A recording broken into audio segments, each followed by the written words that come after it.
ভয়ঙ্কর সতর্কবাণী উচ্চারণ করেছেন বিজ্ঞানীরা। তারা বলছেন ধীরে ধীরে তেজ কমে আসছে সূর্যের।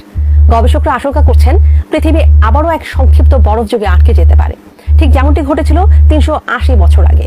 কবে এই ঘটনা ঘটবে, কেনই বা ঘটবে, সে বিষয়ে বিস্তারিত জানাচ্ছেন পলাশ খান। ধীরে ধীরে ঘুমিয়ে যাচ্ছে সূর্য, হারিয়ে ফেলছে তার প্রলয়ঙ্কারী তেজ। এরই সঙ্গে তাল মিলিয়ে ক্রমশ শীতল হয়ে যাচ্ছে আমাদের পৃথিবী। বিজ্ঞানীরা হুঁশিয়ারি দিয়ে বলেছেন পৃথিবী আবারও এক বরফের যুগের দিকে এগিয়ে চলেছে, ঠিক যেমনটি ঘটেছিল ১৬৪৫ সালের দিকে। আগামী ২০৩০ সাল থেকে ২০৪০ সালের মধ্যে পৃথিবীতে আবারও ফিরে আসতে পারে সেই সংক্ষিপ্ত বরফ যুগ, যখন সূর্য কিছুটা অন্ধকারে ঢেকে যাবে।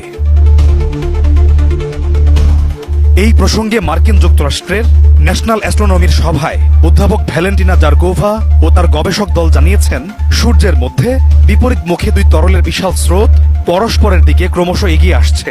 ভয়ঙ্কর সতর্কবাণী উচ্চারণ করেছেন বিজ্ঞানীরা। তারা বলছেন ধীরে ধীরে তেজ কমে আসছে সূর্যের।